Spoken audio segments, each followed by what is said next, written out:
কোটা সংস্কার আন্দোলন ঘিরে সারা দেশে হত্যা, গণগ্রেপ্তার, মামলা, গুম, খুন ও শিক্ষকদের উপর হামলার প্রতিবাদ সহ ৯ দফা দাবিতে রিমেম্বারিং আওয়ার হিরোজ কর্মসূচি পালন করবে রাজশাহী বিশ্ববিদ্যালয়ে বৈষম্য বিরোধী ছাত্র আন্দোলনের শিক্ষার্থীরা। সকাল 10:30টার দিকে বিশ্ববিদ্যালয়ের শহীদ বুদ্ধিজীবী চত্বরে মৌন মিছিল আয়োজন করেছেন আন্দোলনরত শিক্ষার্থীরা।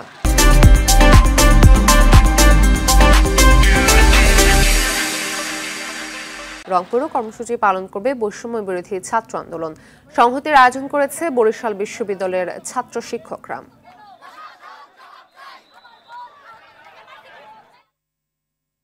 দর্শক, এবার রাজশাহীর পরিস্থিতি জানাতে সরাসরি যোগ দিচ্ছেন সহকর্মী Mustafiz Rocky.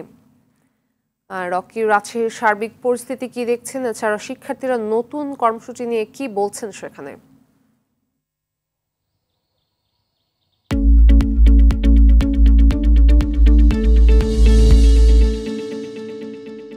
Fatema, remembering hour heroes, যেটা কোটা সংস্কার আন্দোলনে যারা সহিংসতায় নিহত হয়েছেন তাদের স্মরণে কিন্তু আজকে রাজশাহী বিশ্ববিদ্যালয়ে বৈষম্য যেই বিরোধী ছাত্র আন্দোলন যে শিক্ষার্থীরা রয়েছেন তারা কিন্তু আজকে কর্মসূচি পালন করবেন এবং আর অল্প কিছুক্ষণের মধ্যেই তারা রাজশাহী বিশ্ববিদ্যালয়ে যে শহীদ বুদ্ধিজীবী চত্বর রয়েছে সেখানে তারা জড়ো হওয়ার কথা রয়েছে এবং সেখান থেকে তারা একটি মৌন মিছিল বের করার কথা রয়েছে এবং তাদের সাথেও কিন্তু আজকে একত্রতা প্রকাশ করবেন শিক্ষক নেটওয়ার্কের রাজশাহী বিশ্ববিদ্যালয়ের অন্যান্য শিক্ষকরা।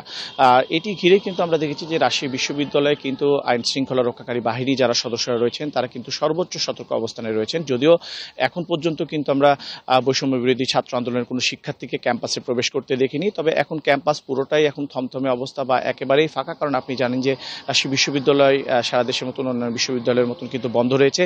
এই কারণে কিন্তু ক্যাম্পাসে তেমনভাবে বা হলগুলোতে কিন্তু শিক্ষার্থী নেই। তবে আজকেও আমরা কিন্তু দেখেছি যে ক্যাম্পাসের ভেতরে কিন্তু অতিরিক্ত পুলিশ এবং বিজিবি কিন্তু মোতায়েন করা রয়েছে এবং তারা কিন্তু সর্বোচ্চ সতর্ক অবস্থানে রয়েছে এবং আমরা কিন্তু বৈষম্য বিরোধী ছাত্র আন্দোলনের শিক্ষার্থী রয়েছেন বা সমন্বয়ক রয়েছেন তাদের সাথে আমরা কথা বলার চেষ্টা করছি। তারা বলছেন তাদের ঘোষিত যে 9 দফা রয়েছে তার পাশাপাশি আজকে তারা আসলে কোটা সহিংসতায় যারা নিহত হয়েছেন তাদের কিন্তু আসলে স্মরণ করবেন, পাশাপাশি যারা আহত হয়েছেন এবং যাদের সহপাঠী রয়েছেন এবং যারা নিহতদের পরিবার যারা রয়েছেন তাদের স্মরণে মূলত আজকে তাদের যে ঘোষিত যে কর্মসূচি সেটি তারা আজকে পালন করবেন এবং এই কর্মসূচির মধ্যে রয়েছে তারা বিভিন্ন গ্রাফিক্স করবেন, দেওয়াল লেখন করবেন, পাশাপাশি গ্রাফিতি করবেন, নানান ধরনের এই কর্মসূচিগুলো রাখা হয়েছে। এছাড়াও যখন আমরা শহর থেকে বিশ্ববিদ্যালয়ের দিকে আসি তখনও কিন্তু আমরা শহরে দেখেছি এই কর্মসূচিকে ঘিরে আইন শৃঙ্খলা রক্ষাকারী বাহিনীর সদস্যরা প্রত্যেকটি মোড়ে মোড়ে অবস্থান নিয়েছেন এবং তারা বেশ সতর্ক অবস্থানে রয়েছেন। তো ফাতেমা, এই ছিল আমার কাছে রাজশাহী বিশ্ববিদ্যালয় থেকে বৈষম্য বিরোধী ছাত্র আন্দোলনের শিক্ষার্থীদের কর্মসূচির সর্বশেষ পরিস্থিতি। ধন্যবাদ।